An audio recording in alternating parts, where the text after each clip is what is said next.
Thank you, Nate. And I just want to say, first of all, thank all of you all who have joined us today. Honored to be here and have this opportunity to share with you. Um, Again, we're going to talk a little bit about basketball, but I want to talk about basketball from a different kind of perspective. Um, let's see, why is my presentation not working here? Okay. Is my screen sharing? Yep, your screen share. Okay, I'm trying to, uh, got a little technical difficulties. Okay, there we go. So one of my, I always like to start off in terms of presentations. One of my favorite quotes is this: a coach will impact more people in 1 year than an average person in an entire lifetime. Quote by Reverend Billy Graham. I like that quote because I think it speaks to the work that we do.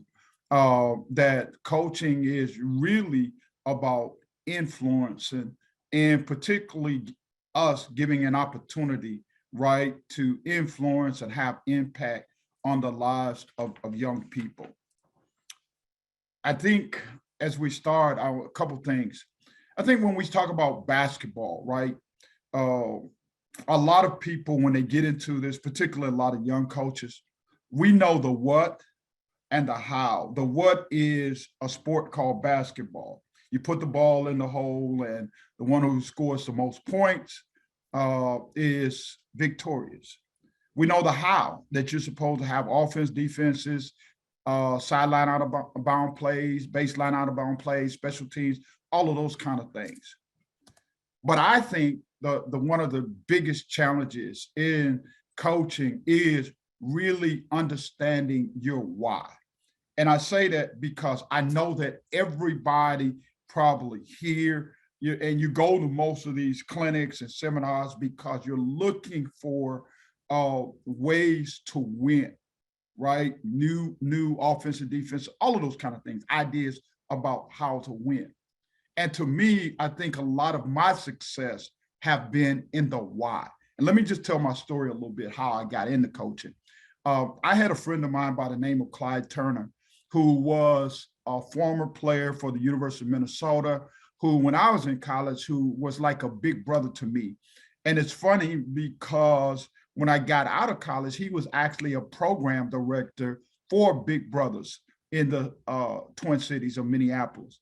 And so Clyde just kept bugging me about becoming a big brother and getting involved and that kind of stuff. And I have to be honest, like for me, right out of college, I was more concerned about how much money I was going to make.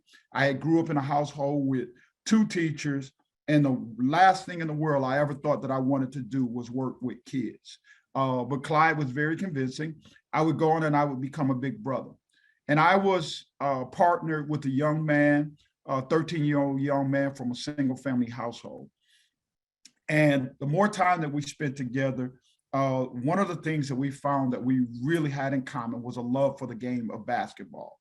And so Jules one day was walking through the hallways of his middle school at the time, and he kind of overheard the principal and some other folks talking about not having anybody to coach their team and the possibility of not having a basketball team that year. So being 13 years old, what did he do? He volunteered none other than his big brother. And so I would go on to coach Jules' middle school team. And I always say, I became a big brother with the idea of impacting the life of a 13-year-old young man, and my life was ever changed. It is because of Jules that I fell in love with coaching. And I would go on to find a job at a urban high school in Minneapolis. And like most people, I thought it would just be about X's and O's and running offense and defense. But I went to a high school in one of the poorest areas in the city of Minneapolis, where the young men in that building had a 28% graduation rate for young men of color. And I always say that those young men had a greater chance of going to prison than going to college. 95% of those students were on free and reduced lunch. And when you talk about poverty, I often say there were many families that had to choose between paying rent or paying the electric bill. buying groceries, or buying a bus card. So I walked into a situation that required much, much more than being a basketball coach. The interesting thing that I didn't know, about a month ago, my wife found a letter in the archives, a letter that I wrote to my 18-year-old self, which said to me that at that time, at 18 years old, I said I wanted to be in a position where I would impact the lives of teens and kids, helping them find a positive way to set goals and change their lives. So my why, I'm living my purpose. And I think if you're doing it to win championships, and if it's just about the X's and O's, if it's about spending time with your son or your daughter, then perhaps you're doing it for all the wrong reasons. The other thing that I think is important that you define your why, because if your why you coaching rest on, specifically rest on winning championships, then at the end of the year, in most states, there are 2 to 4 champions, boys and girls on each side. So if you're not in that 8, then you're gonna be in for a long, disappointing career if your why is defined just on wins and losses and winning games. And so for me, when I talk about coaching to change lives, I think you will find any successful business, organization, or nonprofit, they start with a mission and a vision, right? And so for me, in my program, that's exactly what we do. This is our 90-second elevator pitch. I want all of my coaches, I want all of the people that's involved with our program to understand why we're doing it. And so our mission for our basketball program is to offer and assure that student athletes, through participation in competitive athletics, an opportunity to have meaningful growth, right? Not just as basketball players, but meaningful growth as young adults, young students. Meaningful growth, accomplishment, and success. Student athletes are around positive role models in our school and in our community. And then my vision for our programs, which I remind my coaches of daily, is our vision is to develop a foundation for a championship program. So we want to be champions, but not just on the basketball court. We want to be champions in the classroom. We want to be champions I want my kids to be champions in their families, in the community, and then lastly, on the basketball court. So it's about developing, it's about taking influences, being that influence on kids, having that vision. So if your program don't have a mission or vision, I would strongly encourage you to consider, sit down with your coaching staff, talk about what do we really want to accomplish so that everybody is aligned in terms of the why, right? That it's not just about the X's and O's, right? It's not just about making coach being on the team or being on the staff so that my son or daughter gets X number of minutes or playing time or points or any of those kind of things. That is understanding that it's much, much bigger than just basketball. Oftentimes, I just like to, particularly for young coaches and when people are getting into coaching, what is coaching and what is not? What isn't coaching? So one of the things is, for me, coaching is something that you do. It's not who you are. And I have to tell you, particularly in these days of mental health and all of those kind of things, for young coaches and coaches are listening, it is so easy to get caught up into saving the world and not taking care of yourself. And to me, as a coach, you can't give your best self if you're not your best self. And so sometimes we get so caught up into the title of coach, right, that we forget who we really are. And we forget our why we're doing this. It's not a job where you punch the clock. It doesn't have any set hours. And I say that is, I tell you about my story of getting started in coaching. Well, in coaching at Minneapolis Patrick Henry, and even in my current position, oftentimes my phone rings at 2 or 3 o'clock in the morning. Sometimes it's the mothers of my players saying, you need to come and get this kid. Or, we don't have grocery or any of those kind of things. So I always say, if you're new to this, it's a full-time job with less than part-time pay, but it doesn't have any hours. And I think the most successful coaches, it doesn't have any seasons. I know there are a lot of folks that want to walk into it and be there in, just November through March. But as we tell kids all the time, championships are won October, right? Are won April through October. And so that's the most important time of having influence, of creating relationships and those kind of things. And so it's a 24/7, 365-day a week job, even at the high school level. It's not about egos. And sometimes you got to set your egos at the door. And I'll tell you, as somebody who's been doing this now, I just finished my 42nd year. Can't be about you and what you think. It can't be about personal glories and all of those other kind of things, or even having personal agenda. It has to be about serving other people. And I love the quote as a reference, Dr. Martin Luther King, everybody can be great. You want to be great, you serve somebody. And what we're doing is we're trying to, in most situations, and I don't care whether you're coaching public, private, middle school, whatever, everybody is going to have kids that have challenges. And they're going to come to you with different things. Different communities have different challenges. So it really have to be about serving those kids that you're coaching. It's a job that you get into with the sole focus of making, you can't think of, it's not about money. It's more about outcomes than income. And so again, as you think about your why, right? What do I want to do? And one of the main things for me, to be honest with you, when I went to started at Patrick Henry, one of my goals were that, you know what, these kids aren't going to just win basketball games. They aren't just going to win basketball games. We're going to put together a program that's going to allow them to have an opportunity to go to college, right? And so for me, it was important that instead of having that option of prison, that my young men had the option of college. And I'll talk about some of those kind of things. And one of the things that I'm most proud of as we sit here right now, over my last 24 years as a head basketball coach at high school, I've been blessed to have 100% of my young men graduate on time, right? Without going to summer school, any of those other things. And 100% of those kids have gone to a 4-year or 2-year school, right? So it's more about the outcome. And so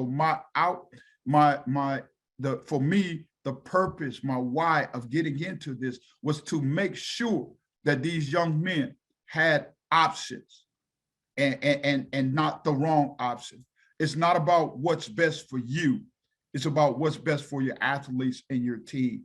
And one of the things that I guess one of my pet peeves is I'm a believer that one size doesn't fit all. And when people talk about treating all the kids the same, there is no such thing, because every kid is an individual. And even if you have your own kids, those kids come to you. Every kid has something different. And we got to make decisions that's in the best interest of the team, not best for me. And as an educator, actually, I was in a seminar yesterday about student-centered education. And the majority of the conference, even though it was about student-centered education, it really was about adults and the decisions and things that work for them. And we spent very little time talking about what was good for our students. It's not about championships and silverware, and it's about being somebody who really cares. I think you can't be a great coach if you don't really care. And I say love your kids. And then when I talk about loving your kid, I'm talking about unconditional love. I think all too often one of the things that I find interesting with adults is I think it's about 25, you get to that magic age where it's like Star Trek. You kind of, everything that you did kind of dumb at 14 and 15 years old, 14 to 18, you kind of erase it. And sometimes we forget that we make mistakes. And I think one of the things that have helped me in my coaching journey is the fact that I try to be conscious of that I didn't always make the best decisions, right? And there were people in my lives that influenced me to help me be where I am right now. It's not about X's and O's. Again, I thought going into the coaching situation, as I said, going into urban school, I thought it would be as simple as, having some good offenses and defenses, out of bound plays, and that kind of stuff. But again, because of the environment, it became much, much more than just basketball. It's not about a destination. It's about a journey and the lessons that we learn along the way. And then I'll say this, people always, particularly if you're assistant coaches and other, we got assistant coaches who want to become high school coaches, head coaches. We got head high school coaches who want to become college assistant coaches who want to become head coaches. I mean, everybody's always looking to get to that next level. The best advice that I can give you today is to be great at your current destination. If you aspire to move and do things, then be great at your current destination. Don't always be looking for the next opportunity or the next spot. It's not about you. It's about others and those you coach. And again, one of the things that I say to my staff, I say to people that I work with, one of the things that I lead with in my terms of leadership, as we're talking about what we're going to do and how we're going to do it, my question is that we always have to start with, how does this impact the kids? How does this impact the kids? So when we're going to be making decisions about game times and leaving school early and all of those kind of things, we got to ask ourselves, right? How does this impact the kids? We're setting practice time. Is it convenient for me, or is it convenient for the kids? And again, I always say success requires sacrifice. Again, I don't think coaching is a job. I think it's a calling. And from day one, from the day that I started doing this in 1981, for me, it's always been about that calling, something much bigger than the game of basketball. The other thing, I think it's important. And so when we talk about coaching that changed lives, in this modern times, and I don't know about many of you all, but I've coached in an environment where for me, 80 to 90% of my kids may not have a father in the home, right? But even if they do, I still think that, our kids need real models, not role models. And when I talk about real models, I mean, real models is somebody that's your grandfathers, your uncle, your coaches, your mentor, your teachers, people that you can have real conversations with. Right? Role models are people that we see on TV. We think we really know them, but we don't know them until that news story pops up about them at all, right? Role models are people that we read about, that we can't touch. Kids need real models. And I think one of the things about being a coach is that it gives you an opportunity to be that real model for kids. Big thing here, as a big John Wooden fan, I think you have to let your integrity define you. Coach K, at least he's giving credit, and we say this to kids. It's important for you to be who you are when nobody else is looking. John Wooden says here that some men are born great, some men achieve greatness, some have greatness thrust upon them. Nothing determines your legacy more than your integrity.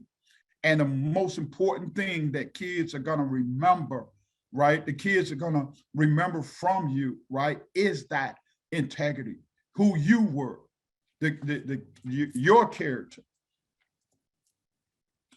Set a tone at the top. I'm just a believer that everything starts with you. I don't believe that set a tone at the top, don't follow rules, but set high standards, right? You can't expect kids to do things that you're not willing to do. And so for us, this is such an opportunity, right? In terms of, coaching to change lives, right?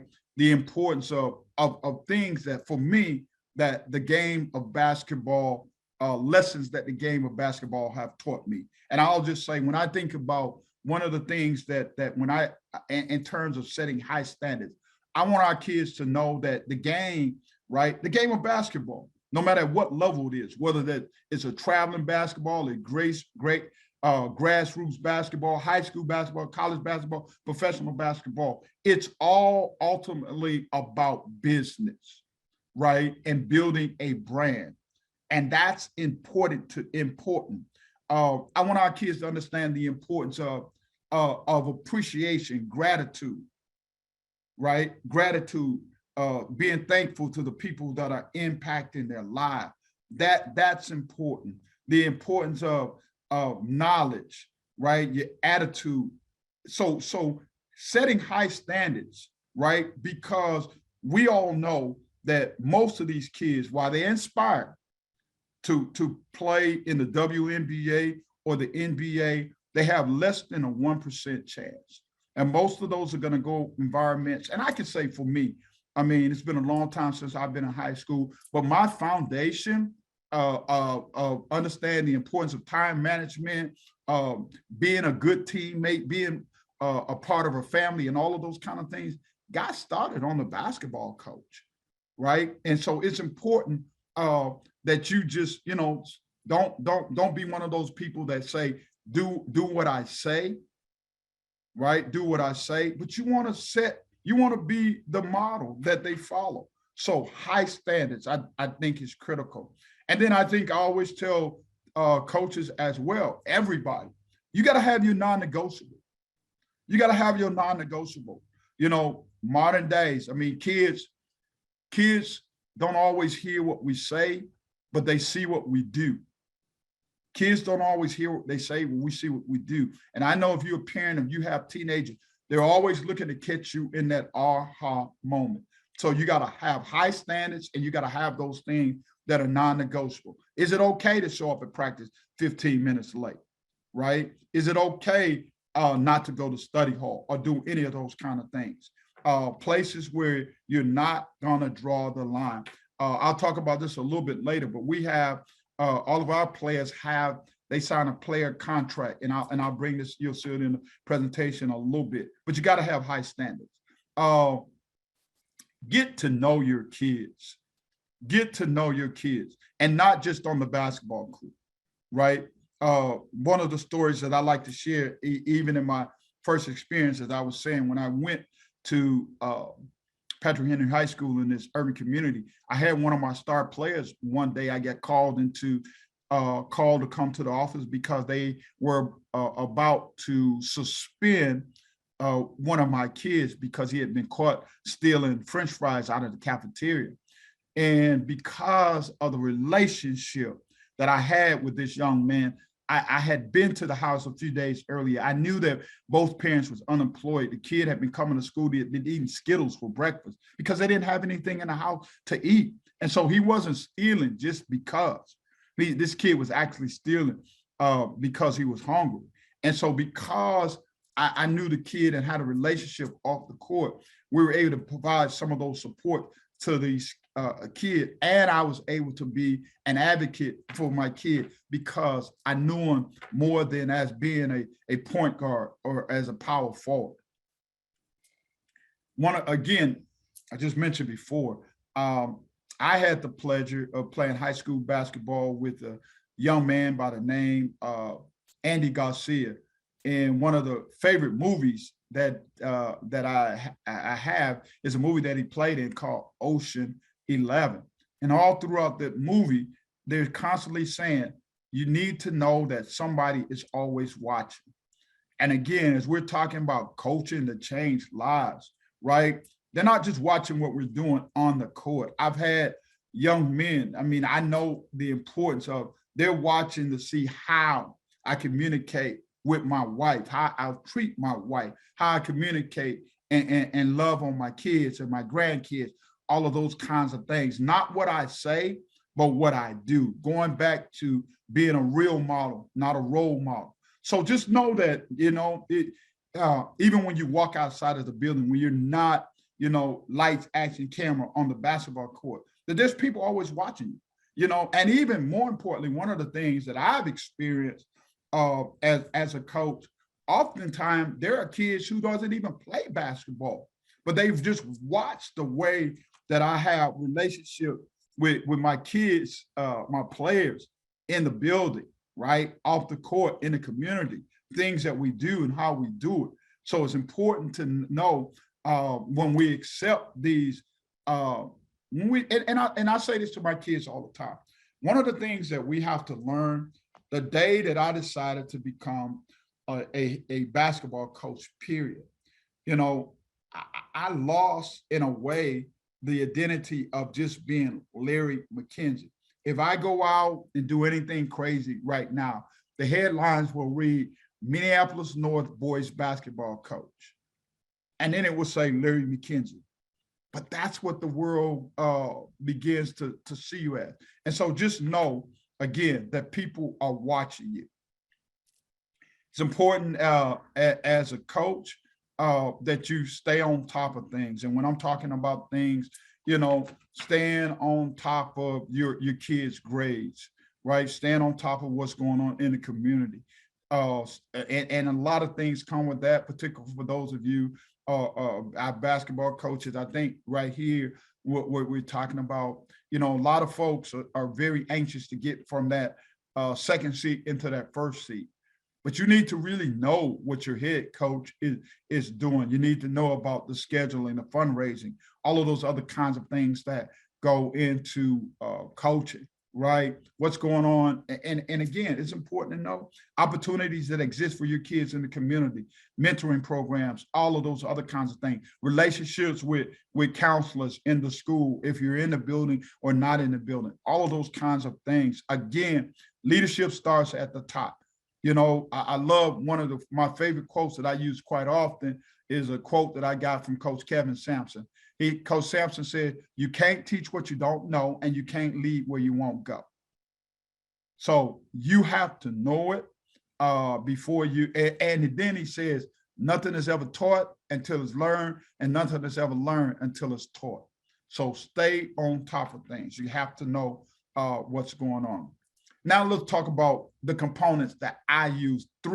I say 7 critical components in my program that are important that I use in terms of impacting my kids and changing lives. So these are some of the critical things that we do in my program, and I've done them everywhere that I go. First and foremost, I tell my kids I want to coach student athletes, not athlete students. And so academics is critical. Right. And so if you're a college coach, you know the impact of the APR that it has on college coaching, right? If kids are leaving, not going to class, doing all of the kind of thing, it's going to impact your job. And so and the only way to avoid having surprises is that you have to stay on top of the academics. And I'm going to talk about some of the other stuff that we do. But so we do a lot with our kids. And on the academic side, I have mandatory study hall every day that we're not playing. I check every single kid's grade in my program once a week, every Thursday, and not just doing basketball season, but doing the school year.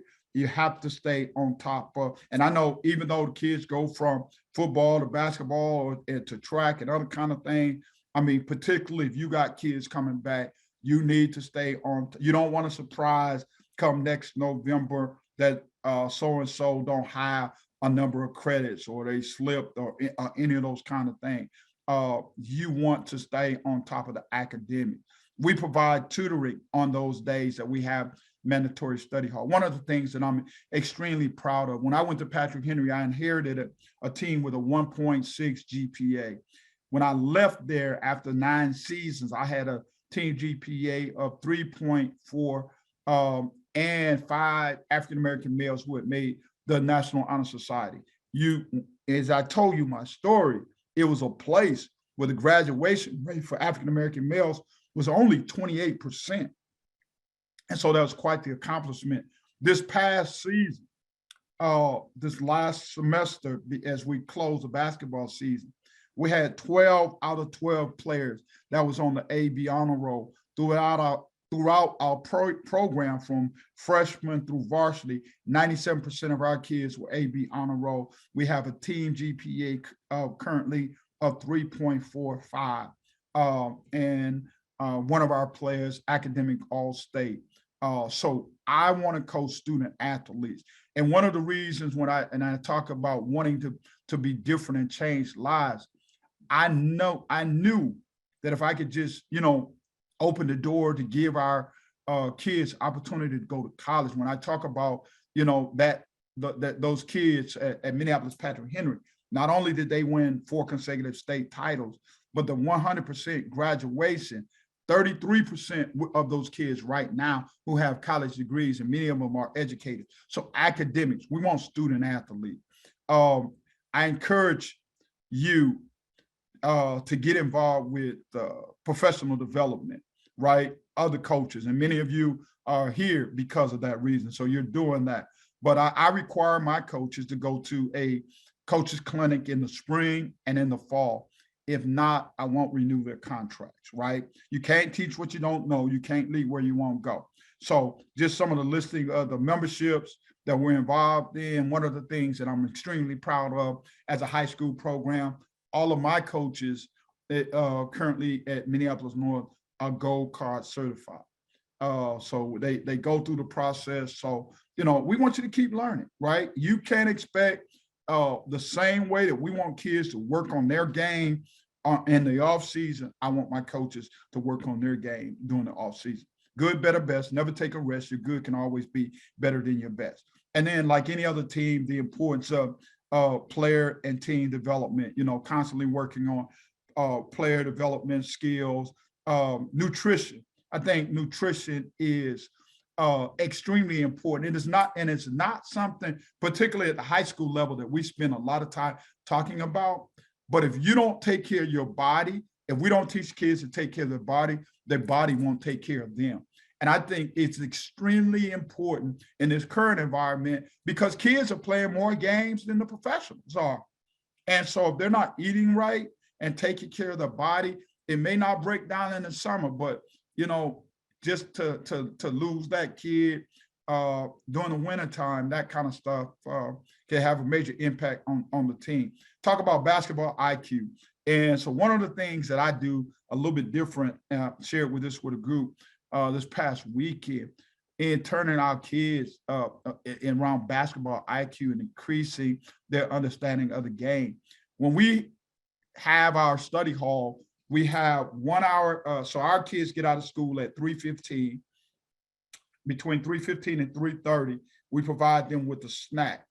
At 4 o'clock, from 4 to 5 is academics.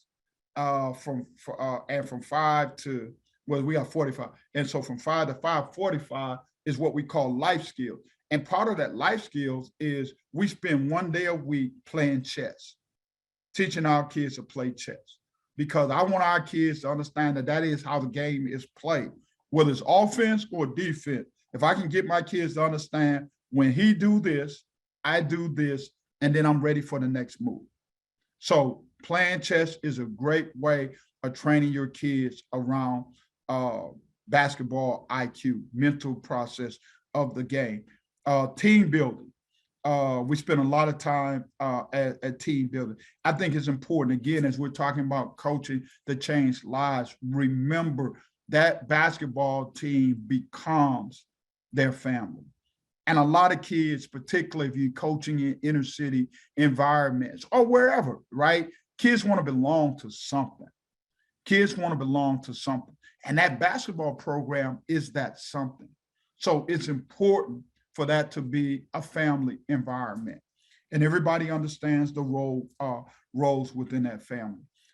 We also spend a lot of time just and a lot of people, what I didn't understand until a few weeks ago, a lot of what we do, if you're an educator, is really around social, emotional kind of learning, right? We're doing the same thing that they're doing they should be doing in the classroom, in our classroom, which is the hardwood. So we spend time, careers, taking our kids to, for example, on a field trip to the Target Center to meet with people at various positions in the Timberwolves to talk about what's required to get those kind of jobs. And I want my kids to know that you can get to the NBA, right, without having to be a coach or a player. There's so many other opportunities, right, if that's what you really want to do.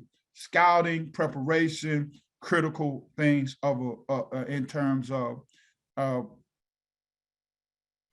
your coaching. Recruiting is, and again, when I put here recruiting, I really should call this just awareness, in a sense, because I know in many states, including Minnesota, it's illegal to recruit. But I do think it's smart in terms of knowing the kids, right?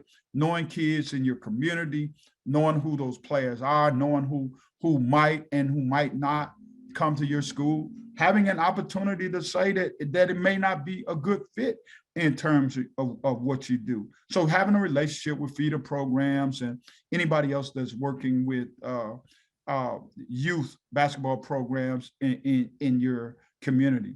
Game prep and program operations, all of those kind of things. And then lastly, I mean, in this process of coaching to change lives, one of the things that I didn't know when I got started in this was the importance of marketing. And as you guys know now with social media, right? Twitter, Facebook, Instagram, all of those kind of things. I mean, you have to become somewhat of a marketing expert, or have someone on your staff, right? Because it really is about branding, not just your program, but your kids, right? And I mean, it's amazing what kind of impact that has on kids right now.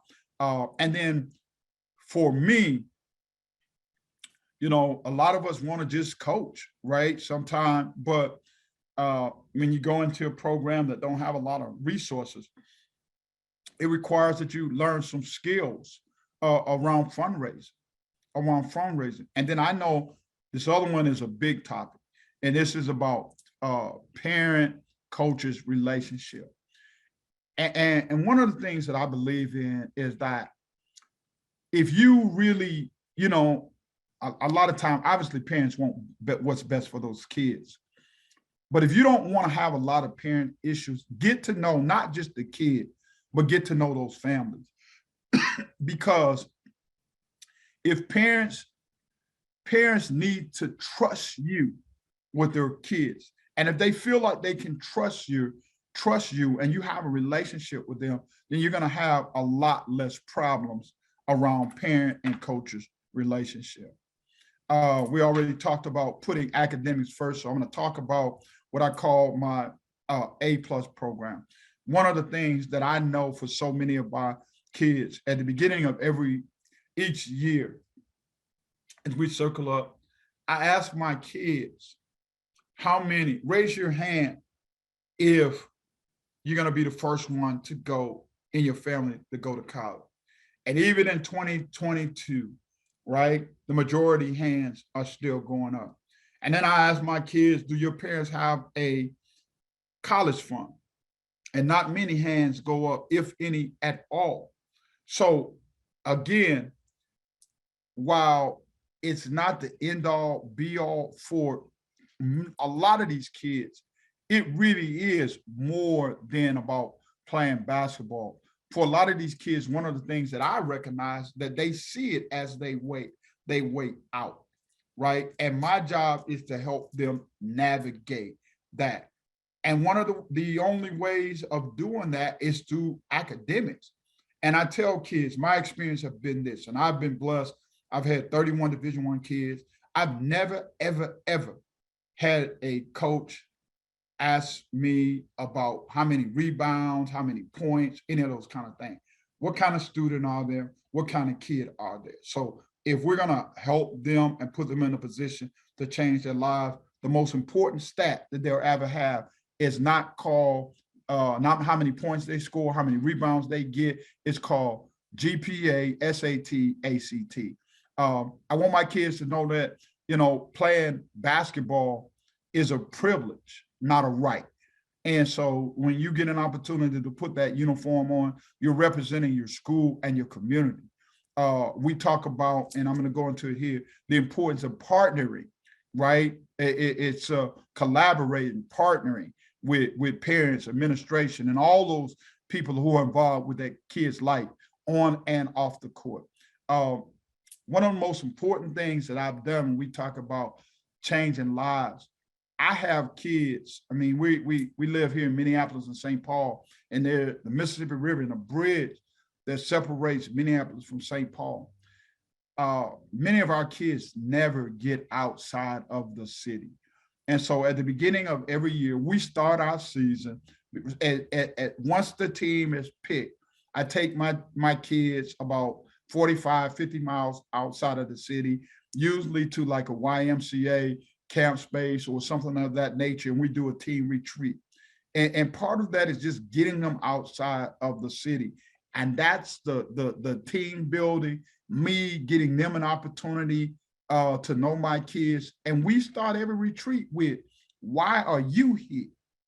Why are you here? And a lot of kids will be like, I want my why. What's your why? My why, I want to be the first one in my family to go to college, right? I want to be in a situation where I can buy my mom a house, right? I want to graduate.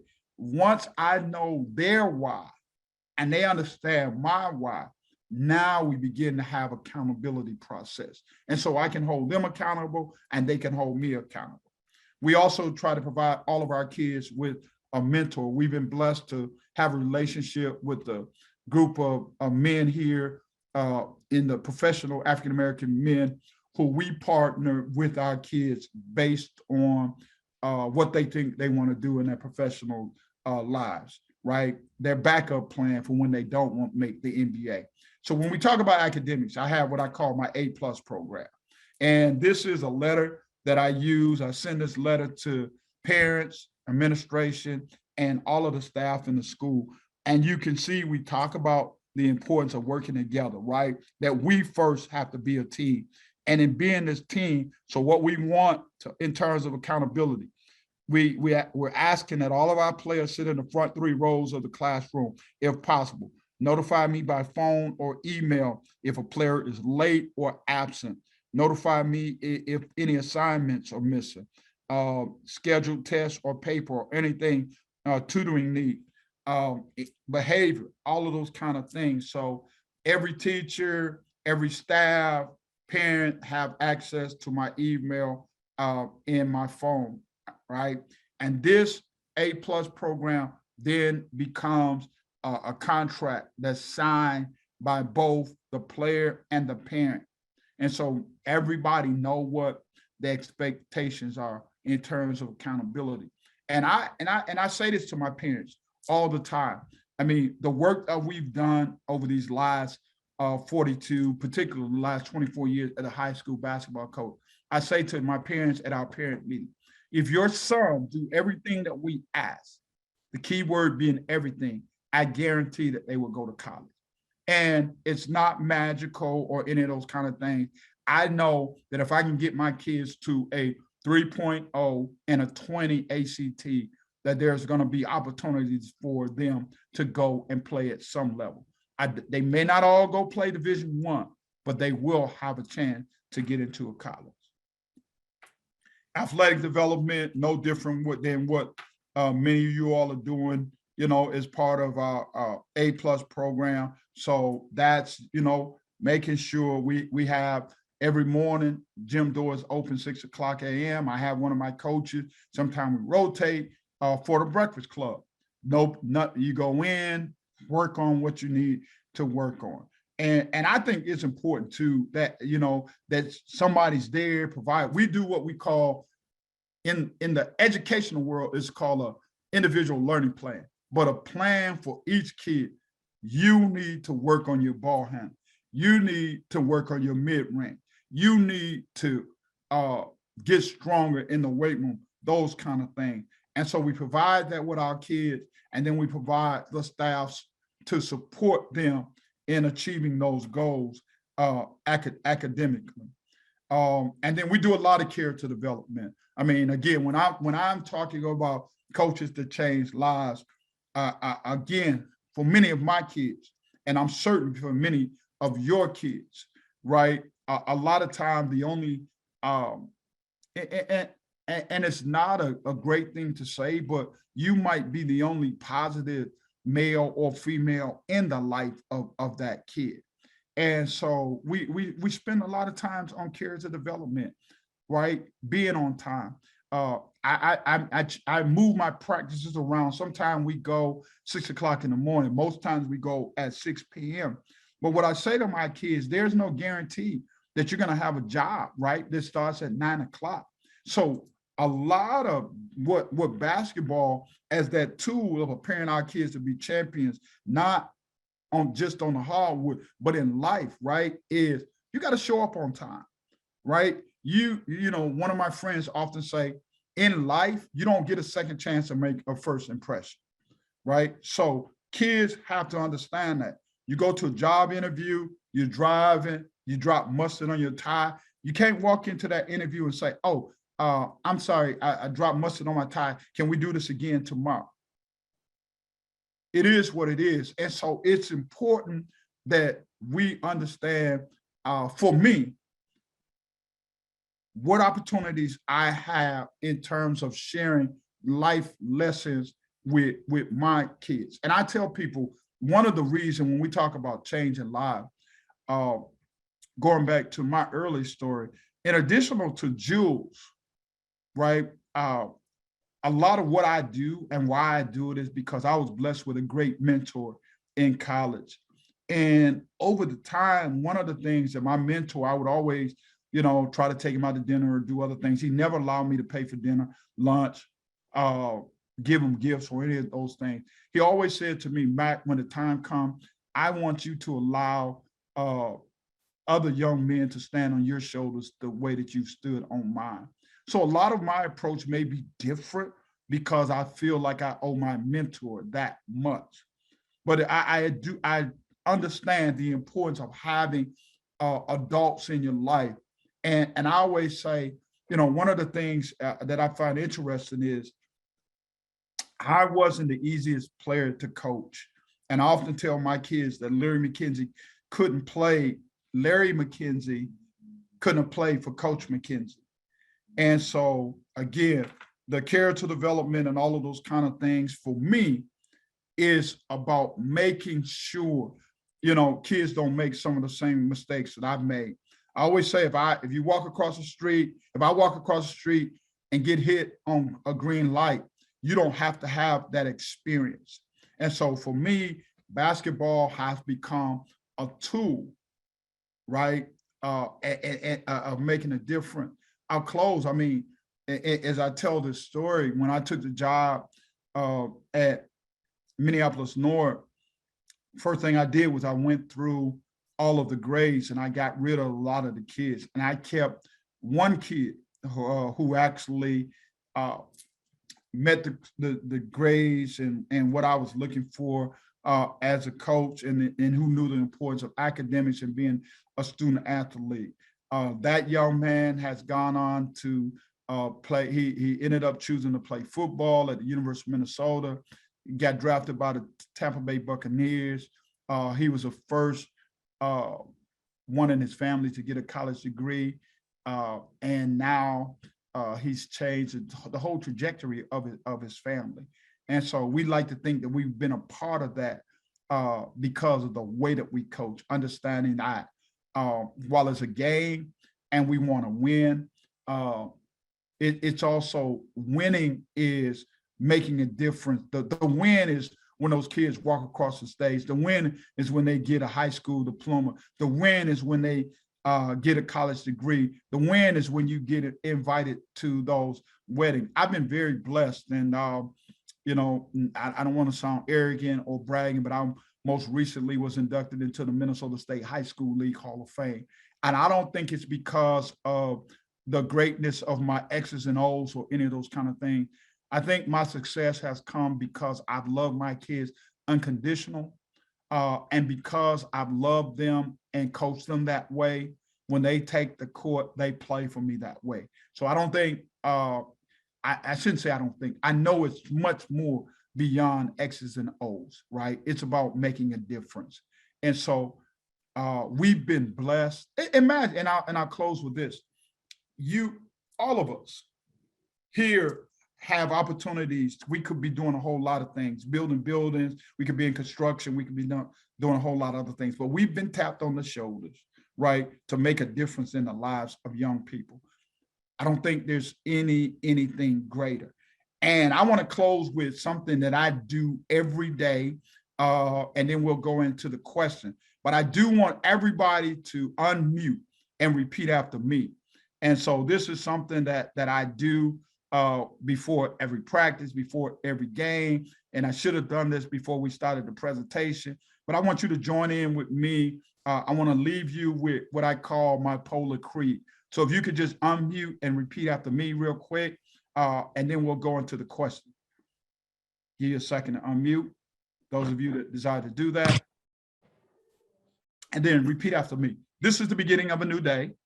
This is the beginning of a new day. I have been blessed with this day. I have been blessed with this day. To use as I will. To use as I will. I can waste it. I can waste it Or use it for good. or use it for good. But what I do today What I do today is important. is important. I'm exchanging I'm exchanging a day of my life for it. A day of my life. life for it. I must decide, I must decide, good or bad, Good or bad. bad, gain or loss, loss, success or failure, sense of failure, in order In order that I never regret that I never regret. the price. Price, Silly goodness for checkout, silly goodness All for right, you can mute checkout. again. And I want to, and I'll close by simply saying this. Understand that every day, when you cross that line to step on that court, it starts with winning in practice. Winning in practice. And you don't get, again, another John Wooden, but John Wooden says that every day at the strike of midnight, the good Lord above gives all of us 86,400 seconds. But it comes with a condition. The condition is what you don't use, you lose. And so every day when you don't bring your best self to practice, you don't get a my bad. You don't get a my bad. Today is May 18, 2022. It's a day that's never been and a day that never will be. So if you don't bring your A game every single day, it's not just you that you're impacted. It's the people that are standing with you in that huddle every single day. So again, I tell my kids, every day, every single day, I get a gift. And so I understand it's up to me, good or bad, gain or loss, success or failure. And I never regret the price that I paid for it. And every day that I get a chance to be with those young men, that's important to me. And I want to be a difference maker. Thank you. And we'll open up for questions. Awesome. Thank you so much, Coach. That was awesome. We got a first question here from Coach Peterson. I agree with everything. How do you teach your staff this stuff if they are already hired? So here's the thing that somebody once told me, Coach, if your cup is already filled to the top and I can't pour anything in, I can't help you, right? And I say that, here's what I would say if your staff is already hired. What are their goals? What are their goals? Are you planning on being, is your goal to be a lifelong assistant, or how can I help you achieve your goal? Right. And again, and that's why it's so critical about understanding everybody's why. Why are you here? You know what I'm saying? What are you here for? And so I think if you can find out their why, then you guys can begin to have some conversations about how to move forward and teach your staff that kind of stuff. But I also think, again, Coach, you set the standards, right? And it's about accountability. And again, when I say somebody's always watching, those kids, whatever those coaches will do, whether they're engaged or not paying attention or whatever, those kids are watching that too. And they're watching how you handle that and how you respond to that. And that will have an impact on the culture of your program. Awesome, thank you. And then she also asked as an add-on, what really helps the buy-in from players? I think, again, for me, at that retreat is getting to know. So here's the other thing that I do. I got a pretty good staff, and I allow them to be a part of a lot of what we do. So our JV and our varsity practice together. And so I literally, anywhere from 20 to 30 seconds, make sure that I have a personal contact communication with every kid during the course of our 2-hour practice, right? 30 seconds, how's your day? What's going on with you and your girlfriend? Those kind of things. I think when kids don't care how much you know until they know how much you care. Awesome. And then we got one more question here, and then we can wrap it up if we don't have any others. But Coach Karen asks, if players didn't show what were the consequences, how do you deal with those who push the limits? So for me, I mean, again, you know, I think basketball is a teacher about, so we have a 5-minute grace period. If you show up 5 minutes late for practice, then you sit on the sideline and you watch. If you don't practice the day before a game, you don't dress.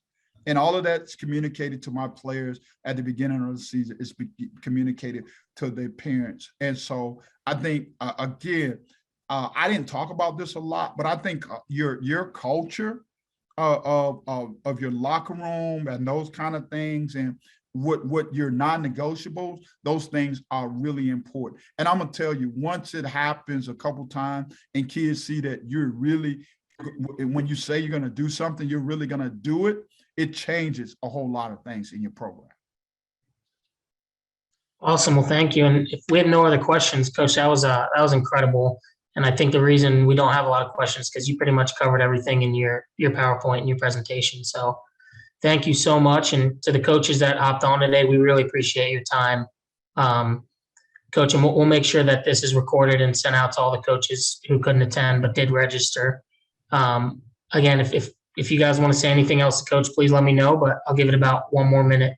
Yeah, let me just say real quickly, if you want to, if you have some questions and you're not able to ask them here, I'm on Facebook as Coach McKenzie. I'm on Twitter as Coach McKenzie. I'm on LinkedIn as Larry McKenzie. And so feel free to reach out. And I'm pretty sure, Nate, that you may have posted my email and what have you someplace. Yep. Yeah, all the coaches have your email. So if you just want to thank him for taking the time today, we'd really appreciate that too. So coaches, again, thank you so much for hopping on, and we hope everyone has a great day.